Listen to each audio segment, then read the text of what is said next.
And I kind of, when I'm sharing our story, finding out the day that he had cancer was the worst day.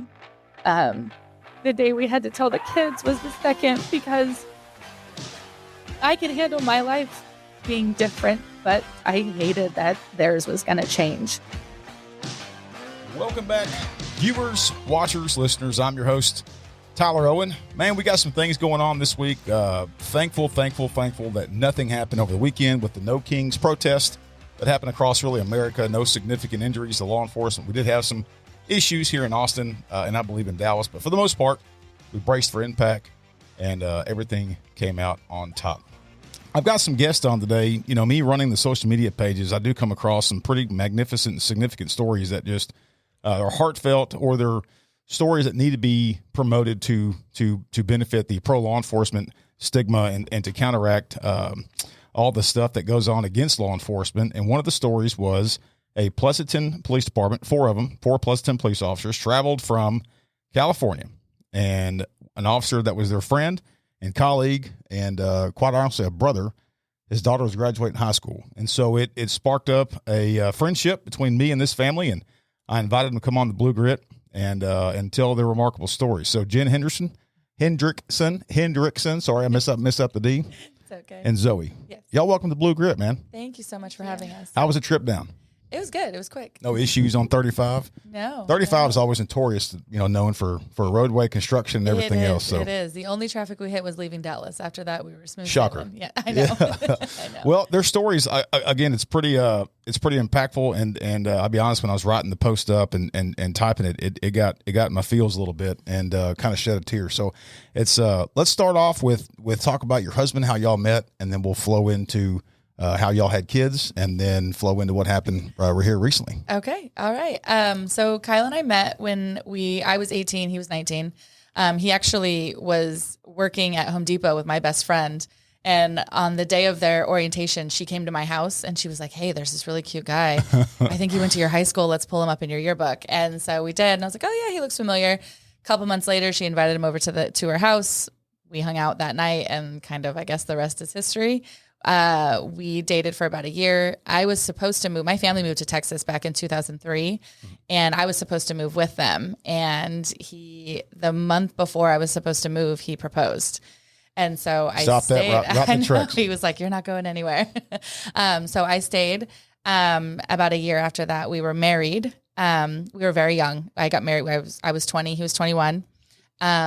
Shortly after we got married, when I met him, he was going to school. He wanted to be a history professor. No mention of law enforcement. No mention of law enforcement. No family. I think he had a cousin that was a sheriff's deputy down in Southern California, or maybe CHP, but no family, no direct family correlation. And so, about maybe, I don't know, we were married maybe 6 months. He comes home and he said, "Hey, I think I want to be a cop." And I was like, "What? No, you're going to be a teacher." And he said, "No, I think I want to be a cop." And I struggled with it. I think my exact words were, "No, I don't want to be a widow." And he said, No, it's not, it's not like that. I've been looking into it. I really want to do it. And he was the kind of guy that when he decided something, that was it. He was going to do it. And so he started the process. He got hired on with Alameda County Sheriff's Office. And the way as far as I know, they still do it that way. You get hired on and then they put you through their academy, their 6-month academy. Yeah. So now for the listener or viewer, explain where that is in relation to the major cities in California. So Alameda County is the Bay Area, the Bay Area of California. So Northern California, but kind of outside of San Francisco, Oakland, like that area. Probably beautiful country. It is. Yeah. Beautiful landscape. Yes. And so, so he got hired on with the Sheriff's Department, went through the academy. He graduated the academy December 28th, and my mom passed away January 4th. Oh, wow. Right. And so we had no kids at that time. It was he and I. We were in a one-bedroom apartment. I was working in real estate. He was doing that. And so when that happened, I was the oldest of 6 kids, and my youngest adopted sister was 5 at the time. And so we flew out to Texas to handle all the affairs for my mom. And that first night I rolled over and I looked at him and I said, I got to take dust. I'm the oldest. And I said, you never signed up for this. I was a month from 22. He was 23. He was just starting his career. And he looked at me and he said, "No." He's like, "Let's go. I got it." And so we did. We instant family, brought her home, became parents, overnight. She was 5 at the time. And then that next year we welcomed our first baby girl. She was born in December. And then 2 years later we had our son, and we were and at that point, about 2 weeks after my son was born, he did a lateral transfer to Pleasanton PD from the sheriff's office. I think it was like 2 weeks, we were at his pinning ceremony for Pleasanton PD, and that's where he spent the rest of his career. He was there for almost 15 years. Talk about the culture of the California police departments, and because here in Texas, it is a very, very, very close-knit brotherhood. And that's what stuck out to me is this perception, I think, Texas cops of California, that it's so big that you're just a number, right? Yeah. There's huge departments that like Pleasanton probably is a 300 or 400 man. It's actually smaller than that. Is it? It is. I think at the time when he was working there, I think it was maybe 75 sworn. Okay. So it is smaller. ACSO, however, the sheriff's office was very large. Yeah. Yes, thousands. Probably, yes, thousands. Yes, yeah. And that's what's it's crazy to us to think about that, because typically we do have some agencies here in Texas that are sheriff's offices that are huge. Dallas County, Travis County, Harris County.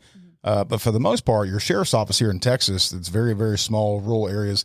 California's a little bit different, and they've got different divisions, and the way the sheriff's offices are ran, who can run for sheriff and so forth, it's a lot different than here in Texas. But talk about the culture and the brotherhood there in California. So it was, it's hard to kind of put into words.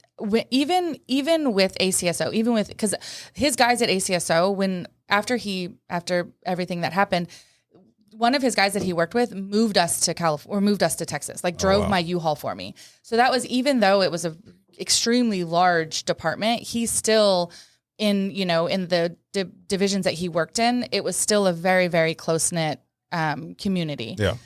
Pleasanton, however, I think because it was a smaller department, not all departments are, Pleasanton was just, a city, a little bit more affluent, a nicer city in the Bay Area. But a small department, and they were all very close. He was on his last assignment. He did 4 years on motors in the motors unit, and that was even, I want to say, maybe 4 or 6 guys, and then their sergeant and stuff like that. So very, very close. All the families, we would have our motors Christmas party every year, and all the wives would get together, and and then the PD would have their Christmas party, and they would do, they did the open house that they did where they invited the community to come out, and they had, SWAT was out there doing their presentation, and then the K9, and Kyle was out there with his motorcycle, and he would have, kids get to sit on the bike. And so I think because it was a smaller department, they were a very, very close, very close. So we talk about growing up. I've got 2 kids of my own, 1 daughter, 1 son, very similar to him. And talk about how it was growing up being a cop's kid. First of all, and I think it was more challenging for me because I worked I used to work in a city that we lived in at the time in East Texas. And so talk about the persona or the perception of your friends growing up, and the way, because dads typically that are cops, we see the worst in people. And sadly, we try to protect the ones we do love, our spouses and kiddos. And so talk about what the perspective was from your perspective, being your dad was a cop. He worked kind of far away from because he didn't work in the city that we lived in. So it was always very he left it at the door when he got home, and he was very good at being very present when he got home, because I know how demanding that job is. It was always just something that we knew that he went out and he did what he did, but when he got home, we knew that he was going to be at home with us. He wasn't going to be worried or angry or upset over something that happened at work. He was always with us. Was there a difference in seeing your dad out of uniform? It's almost like when the moment that you put the uniform on, not that it changes your you shouldn't change who you are when you put your uniform on, but there's a distinct difference in how you conduct yourself. Yeah. Was it weird seeing that sometimes, or weird seeing, did you ever see your dad in a call for service or a traffic stop and being, that's my dad? I never saw him personally. I never got to go, what are they called? Ride-alongs? Yeah, I never got to go on a ride-along with him, so I never saw that. But, when he was in uniform, because there would be some times where, before school, he'd be leaving at the same time as us. It was always kind of weird, because all of a sudden, it was oh, my dad is, this figure who's, like enforcing the law. Like it was kind of weird to see the shift, but he was still like him. Yeah. So were you close to the other families within the other units? Did you grow up with other kids that y'all were kind of like this big, huge family, and you had kind of like your uncles? Yeah. So, like the guys who came out for my graduation, one of them has 2 daughters who are like right around my age. So I always hung out with them. One of the guys from ACSO has a daughter who's exactly my age, who I would hang out with her. And like, we were all, I don't know. It was like just a bunch of like uncles I had. It was great. Yeah. I bet it was. So he's at Pleasanton. Mm-hmm. Career's going good. Yep. Marriage is good. Family life's good. I mean, literally it's the postcard moment of a police officer's life. Yeah. And what year did kind of things start to change? So, we were rolling. I was full blown in my career. Kids were busy. He was working. And then, so before he got sick, in 2015, his brother, passed away very suddenly, and he had sole custody of his daughter, his 14-year-old daughter. And so we kind of found ourselves in a situation again. And I distinctly that night after we lost Keith, Alyssa, his daughter, we were walking out of the hospital, and she had lived with her mom previously. It didn't go well. So she had just moved in with her dad maybe 9 months earlier, and things were going really well for her.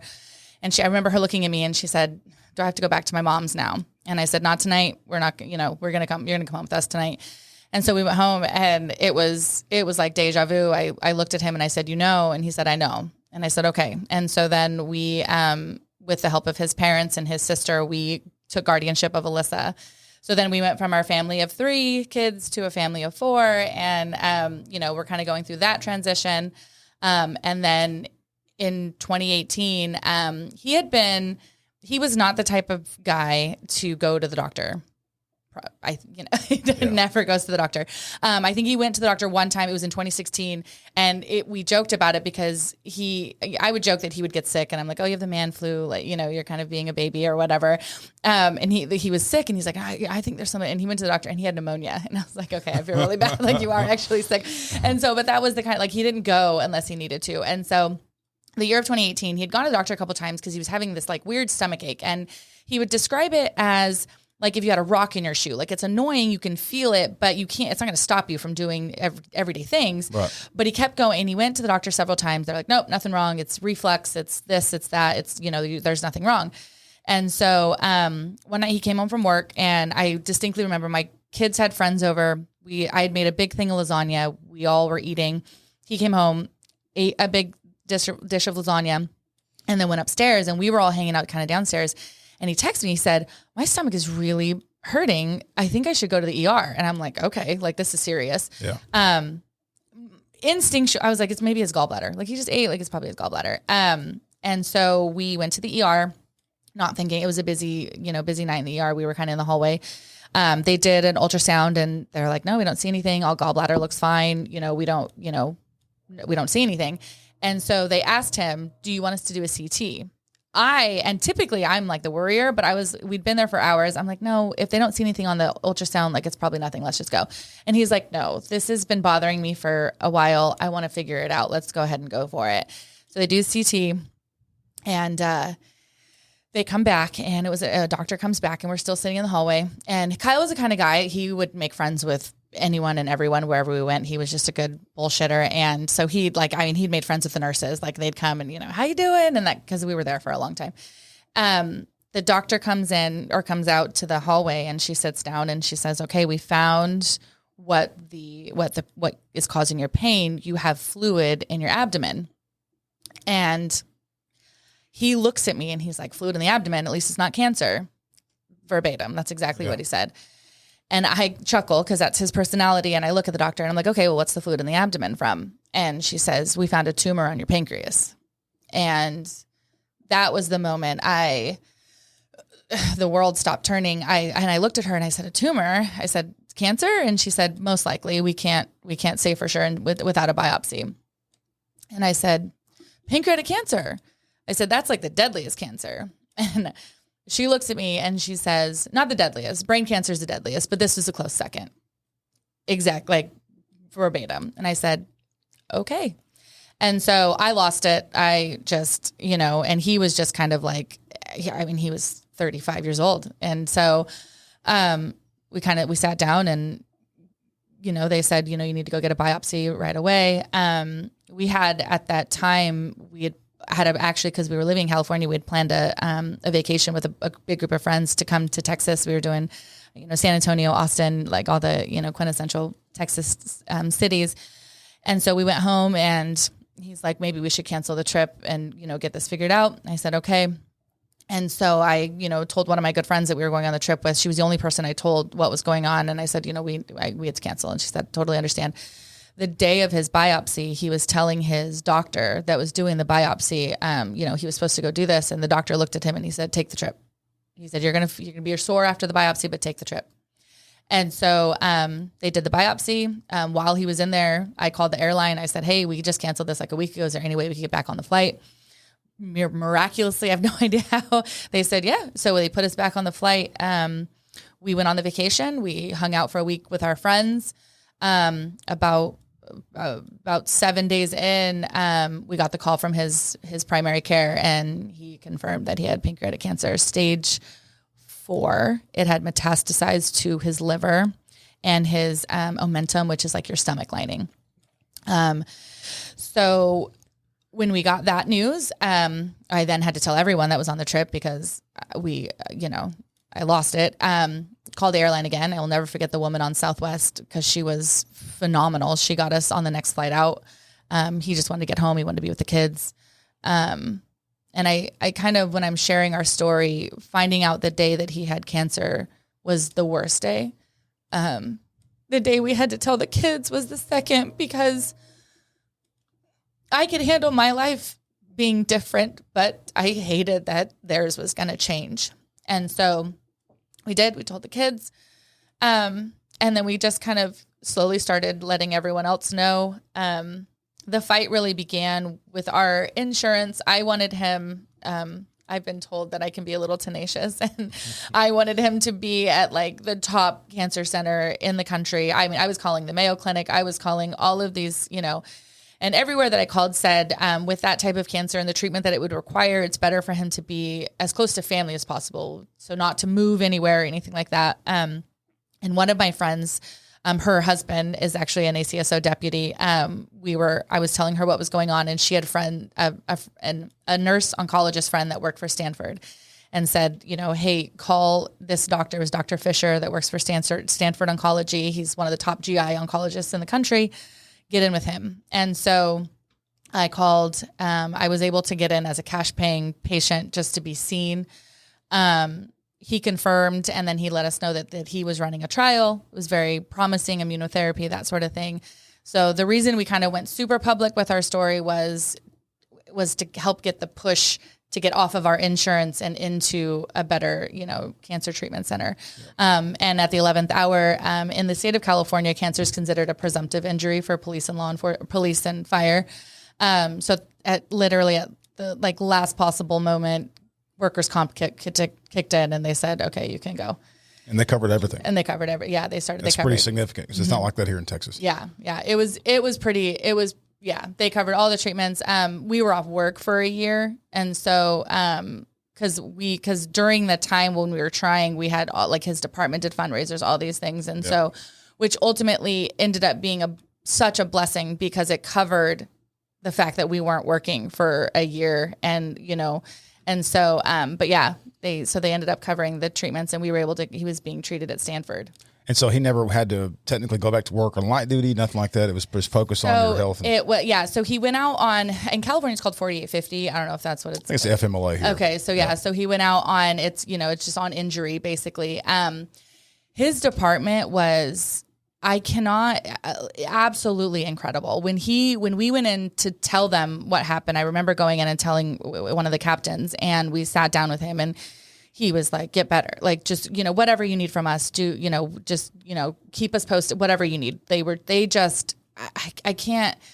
And I think he was even surprised. He's like, everyone was so just supportive and kind. And he kind of, I don't know what he thought, if he thought he would just drift away and go and deal with it. But every step. The day, so Kyle was kind of known for his luscious locks. He had longer hair for a cop. Like, I mean, he kept it. It was, groomed, but it was like, I mean, when we were on vacation, my kids could braid it. Like it was, so when it came time after he'd started treatment and it was time, like his hair was starting to fall out. So we did this big, family where we all shaved his head. She refused. She was like, I can't do it, Daddy. Like your hair, I can't do it. But we all so we made it like this family thing. His department turned around a week or two later and did, I believe they called it like Cuts for Kyle or something? Something like that. Yeah. And they all shaved their head. Wow. Yeah. And all the guys that were already bald held up signs like, sorry, we're already bald. Yeah. But and I'll never forget, there was a woman that worked as a volunteer officer who her name was Annette. She had gone through breast cancer and had just recovered, just come back to work. She sat down and shaved her head. And it was just watching, and they put this whole video together and, pushed it out. And it was just watch. And like, Kyle could not believe it. He was floored. He was like, what are they doing? Yeah. And so they did things like that throughout where it just, the support he felt was just insurmountable.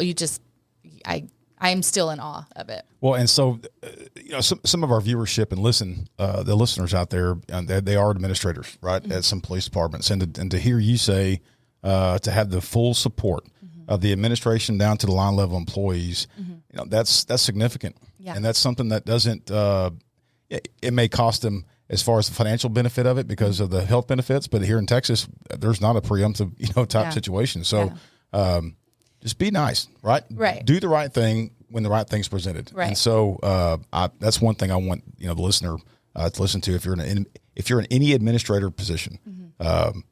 Back the family. You have to. Oh yeah, absolutely. And I will say it went all the way. It went farther than just the department. It was the city ultimately because they're and they were incredible. I sat down with the administration in the city and the chief and all the things. And even because it was workers' comp, we did have an attorney that kind of it's all kind of standard. My attorney, when it was all done, he said, I think he's been a workers' comp attorney for like 30 years or something. He said, I've never, ever had a city be this supportive and this helpful and this, they didn't fight us on anything. Yeah. They were like, absolutely, like, what can we do? How can we help? It was incredible. During his battle, mm-hmm. For cancer, there's gotta be a point in time where physically he just can't get out and do things like mow the lawn. Mm-hmm. Can't attend kids events. Mm-hmm. Talk about back to the brotherhood, the family aspect, mm-hmm. Who stepped in, who stepped up, and that aspect. We did. So we had friends. One happened to be a firefighter. He would come over and take care of our pool because that was something.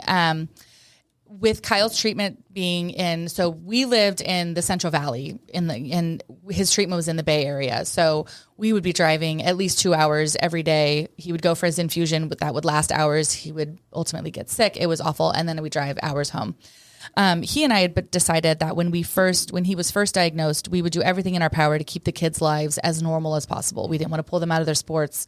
We wanted all their school activities to still go on, all the things. And so my two oldest daughters were quintessential in that they kept the house running as if I were there, even though I wasn't. Everything was clean. There was a meal train. So anytime we were gone for treatment, the kids were fed. My business partner at the time, every time the kids loved it.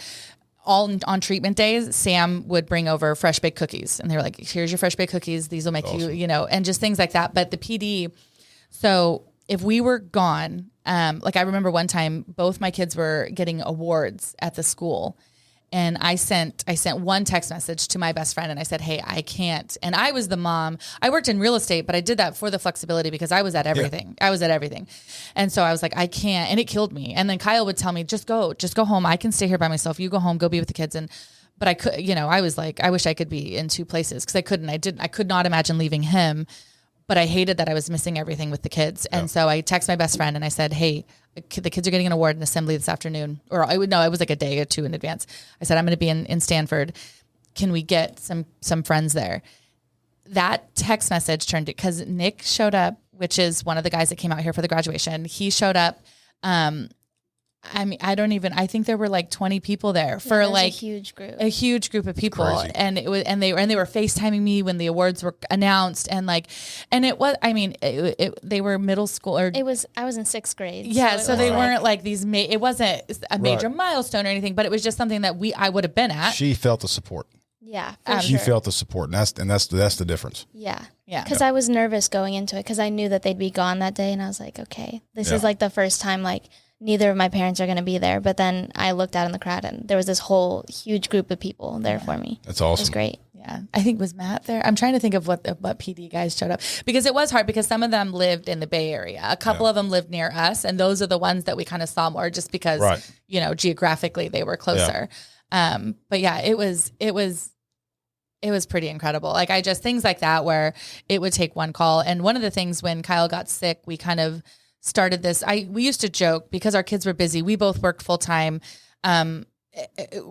It takes a village to raise a 100%. Family, And so when he got sick, that became kind of our slogan. It was Kyle's Village, who can show up. And Kyle's Village was massive, like way bigger than any of us. And we kind of had that hashtag. It was like Kyle's Village and then Live Like Kyle, because up until the very end, he still was, because there was a point where he did go back to work. He was still, I wouldn't say he was like technically back. He never went back like on full duty, but he would go back and hang out in the detective bay, and he would like, help with, administration stuff. Cause his whole life is he had worked, and he had gone out of and done all the things. And I was grateful, cause they kind of, they're like, yeah, come in, sit, and we'll figure out something for you to do, just cause otherwise he was just kind of sitting at home, and there wasn't, but he kept going. Like there wasn't, until the very, like, I mean, we took our last family vacation to Hawaii in March? April? I think it was March. I think it was spring break. Of 18? Mm-hmm. No, it was of 19. 19. Okay. Yeah.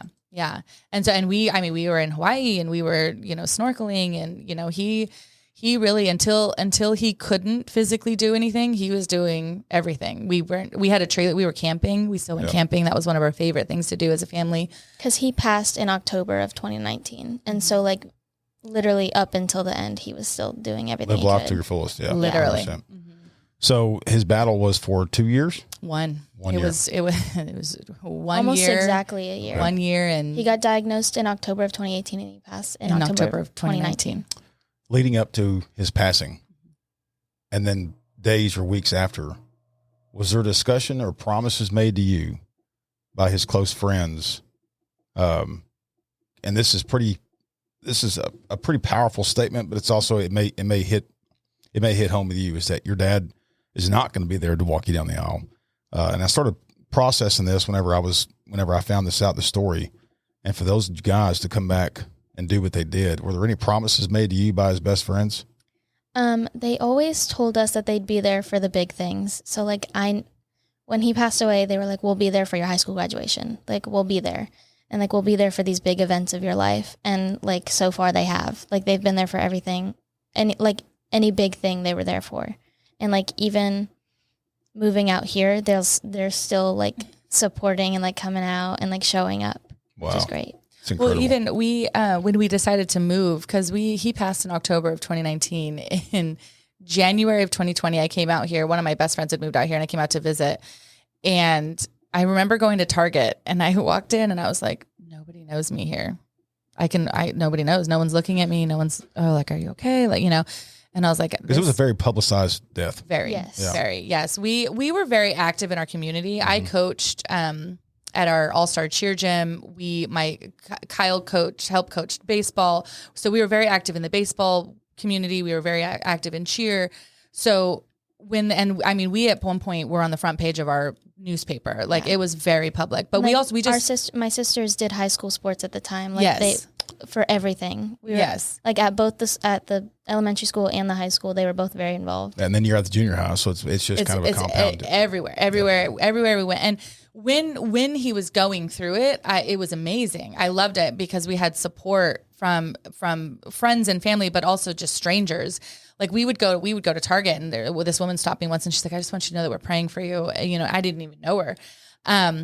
After he passed, that became a little bit challenging, just because it would be the most mundane thing. Like I'd tell the kids, okay, I got to run to Target really quick. And I'd go to Target and I would just be doing, you know, mom stuff. I'm grabbing milk, I'm doing the things. And then I would run into someone that knew, and I would get like, how are you? And then I'm like, oh, my husband just died. Like I'm, you know, and so it was just, and then it was like that at school too. Like I knew everyone at my school knew what had happened. So like I knew. And like we were still young. Yeah. Constant reminder all the time. Yeah, we were young, but I knew all the other kids knew, and it was constantly coming up. Yeah. So when we decided to move out here, we start fresh. Told everybody, and they all, like, I remember, like I said, his buddy that he worked with at ACSO and his wife, they were both deputies. They're like, well, we'll drive your U-Haul. And I was like, Nick, you don't have to do that. He's like, yeah, of course. Tam and I will take a road trip with y'all. And then his Pleasanton buddies loaded my U-Haul for me. I didn't have to hire movers. Like they came over, and like all the guys that were here for the graduation plus some came, loaded up the U-Haul for us. Like it was just like things like that where they didn't, you know, after we were here, I went back for her 16th birthday. We did a Sweet 16 in California. They all came to her birthday party. Like they just keep, you know, and Nick, I kind of keep in contact with him the most. He's a lieutenant now. And like, you know, I'm like, hey, what's going on at the department? You know, like they just make us still feel very much like we're a part of it. Yeah. Yeah. Well, so you're in Texas. Things are going good. Constantly kind of getting updates.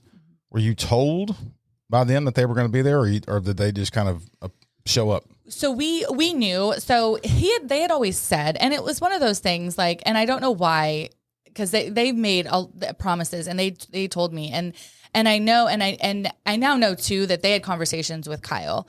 Yeah. When he was sick, I am an eternal optimist, and during his battle, there was no part of me that thought he would not make it. I was like, he's gonna kick this. We're gonna, you know. He was what he would consider himself more of a realist, and so he was having conversations. You know, he never told me. He was like, "No, babe, like we got this."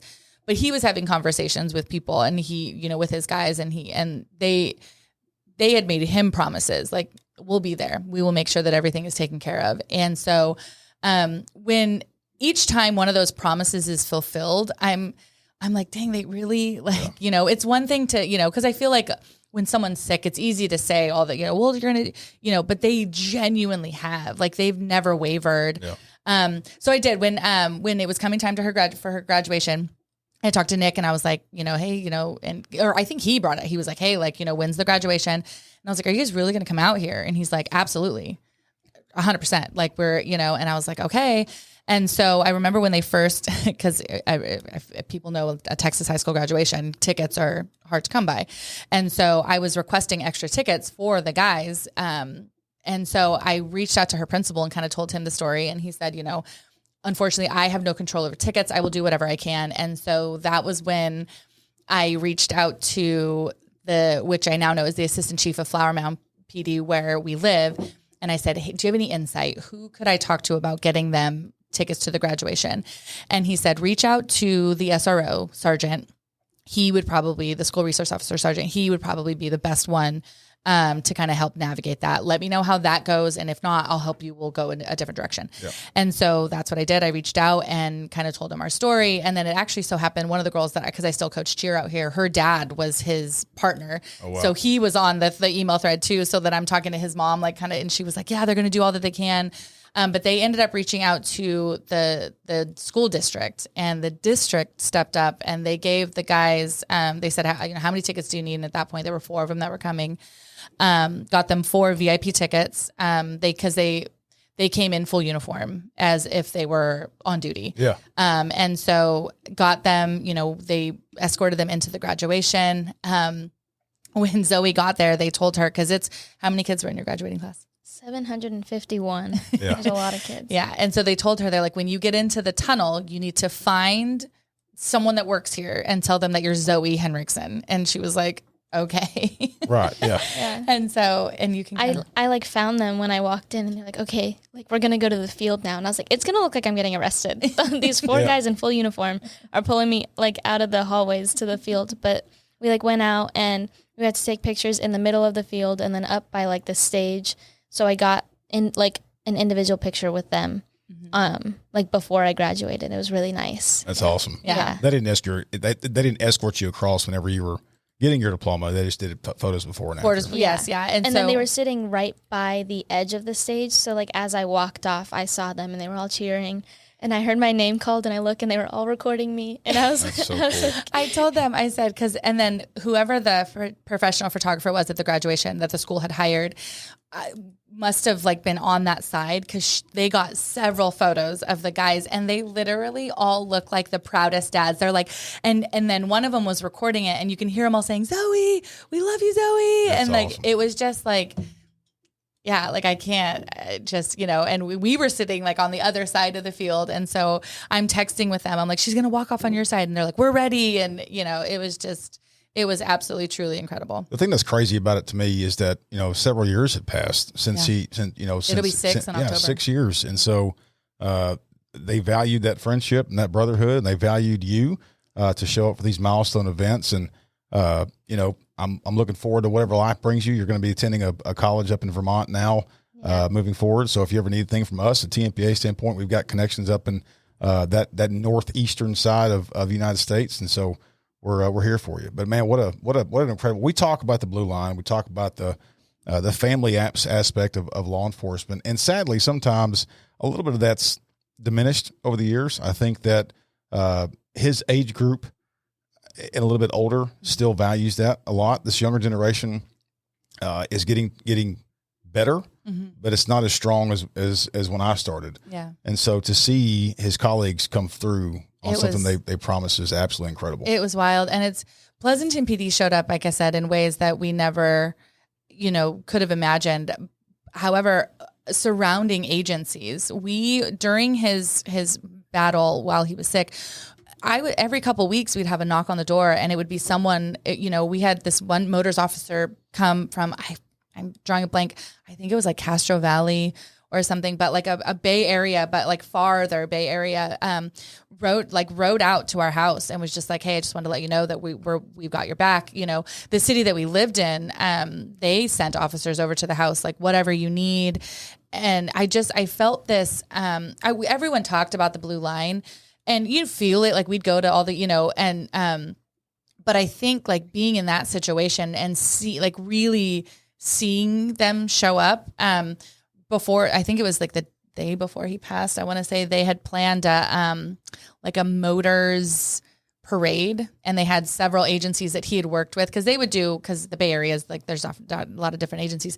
They would all work together. So all the guys that he had worked together on motors drove in a parade, from the Bay Area to our house. And his partner, Matt, so Pleasanton was part of it. His partner, Matt, rode his bike and brought it to the house. And they had all, taken a picture from one of their rides and his motors unit had all signed it. And we have a photo. I want to say there was probably 50 cops in front of our house. Like our neighbors were like, what is going on? But we had a photo. So we have a photo that Matt had parked his bike right in front of our house and then everyone just surrounded that. Kyle was unfortunately too ill to come outside.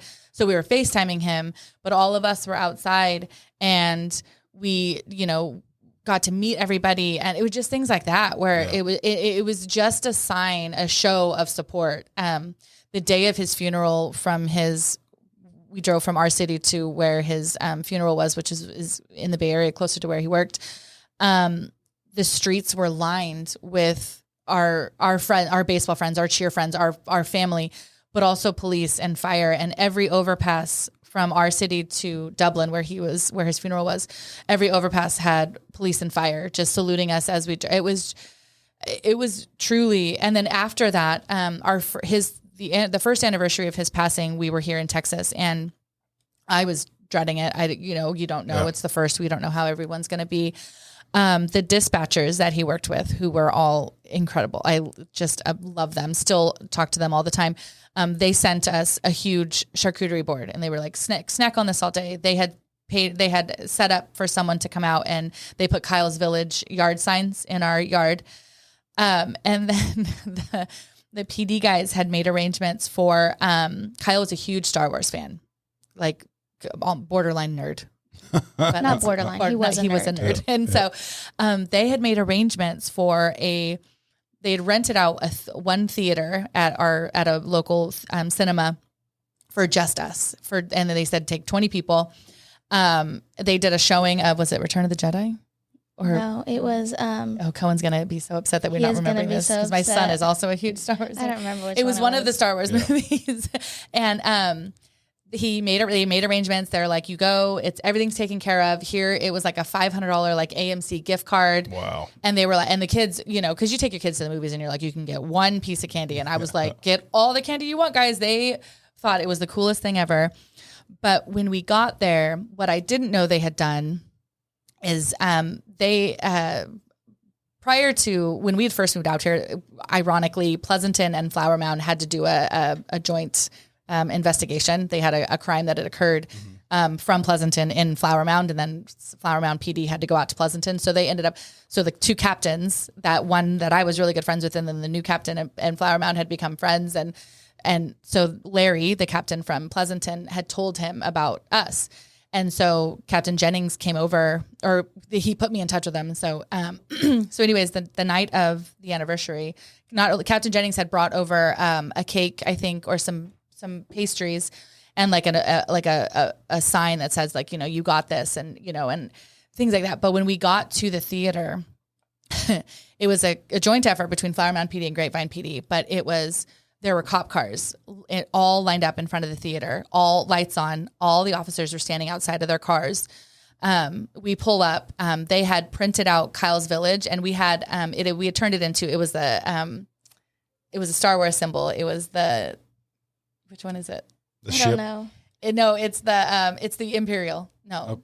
The Rebel Alliance. It's the Rebel Alliance. Sorry, I have it tattooed on my arm. I'm trying to think of it. It's the Rebel Alliance. So anyways, but it has like the thin blue line in it, and it says Kyle's Village. They had taken those signs and put them all over the theater.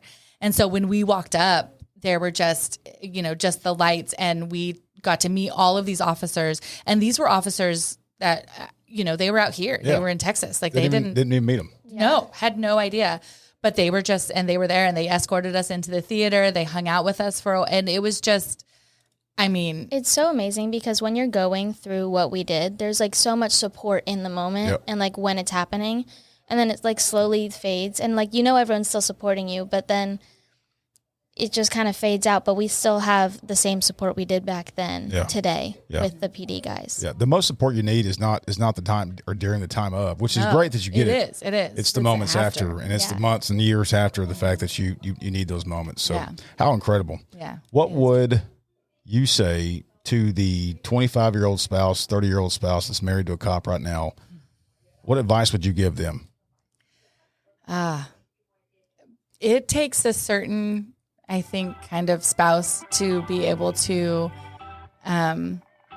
understand and kind of live that lifestyle. Being with a cop is not for the faint of heart. Yeah. They are a special breed. I always said that they're a very special breed. Supportive. Be supportive as much as you possibly can. I was very lucky, and like she had kind of mentioned earlier, Kyle was very good at when he was at work, he was at work. When he was at home, he was just dad. Yeah. And he was just Kyle. And most people, when they met him off duty, a cop would have been the last thing that they would have guessed that that's what he did for a living. It's just that's how he was. But yeah, my advice, just be as supportive as possible. Advice for the officers that are out there, try to turn it off when you're at home. I know it's hard. I used to say that he got to know 100% of me, and there would always be 5 to 10% of him that I wouldn't because of his job, because you guys, he had to see and go through things that he said he's like, I wouldn't want you to know this. I don't want, but he was still very good at when he was home, And so I think I saw he was really good at that with the kids. I still, being his spouse, like I knew when he was, struggling and if he'd had But his ability for because like, I don't know if you've ever. His job never even really like came up until like he got sick. Like he would be like, oh, I gotta go to work, bye. Yeah. And like the only thing is like he would work overnight, so like sometimes our Christmas we'd have to wait for him to get home, but he'd walk through the door and he was our dad. He was not oh, I just got off duty. He was just our dad, and it was Christmas morning and we were unwrapping presents. Like he always left it at the door. That's good. Yeah, he was very good at that. Best day, worst day of Zoey. I think the worst day for me, I think the day that they told us he was diagnosed. That was because I had no idea any of it was happening. We knew that they were coming home from their vacation a couple days early, and we were like frantically cleaning the house because it was just us 4 kids. Like it had gotten dirty. And so we were cleaning all day, and like we didn't know that was happening. When they got home, we didn't know what was gonna happen. Yeah. But best day, I think in recent years, I think my graduation day, just feeling the support, because I was obviously it's hard because I knew my dad wasn't there, but I felt the support from everyone else because everyone they just were there for me. Yeah, and that's what matters. Yeah. Well, I can't thank y'all enough for coming on. What an incredible story, and we're honored to share it here on Blue Grit, and for our viewership and listeners out there here in Texas and across. Congratulations on your graduation. Good things are to come. Vermont would not have been my pick, but we're going to support you anyway in the spirit of your dad. So congratulations. Thank you. I got 3 random questions, rapid fire. Hope you guys didn't study. We ask them on every single podcast episode. Okay. What is your favorite line from a cop movie or your favorite cop movie? Oh, I don't know. I shouldn't say what my. Yeah, you can. Well, is yours sad? No. Is it from that end of Watch movie? No, it's funny. It's the other guys. Oh, that's the great one. Yeah. I know when he does the desk pop. That's Yeah. The peacock one is usually Yes. I don't know what mine would be. Or Super Troopers. Super Troopers, good one. What's your favorite cop car? Like, what kind of car do you think they look cool and you would want to drive? The Chargers. Chargers? Yeah. I agree. Yeah. I agree. I like looking at the old cop cars, really old one, like the Ford Crown Vic. I think so. I think that's what they are. It's the best one ever made. Yeah. Like the That's old, the 90s cop car. Yeah. And what's your favorite drink of choice, Mom, whenever you're relaxing, hanging out, enjoying time with the fam? Ooh, this is going to be a Starbucks strawberry refresher with lemonade. We're getting one today. Yeah, that's awesome. That's awesome. Yes. Well, I can't thank y'all enough for driving down and sharing your story with us. Looks like you've extended that Blue Line family to Tmpa, and we're going to be here to support you any way we can. We appreciate it. Absolutely. Thank you. Hey, you guys take care. Stay safe. God bless you. And as always, may God bless Texas. We're out.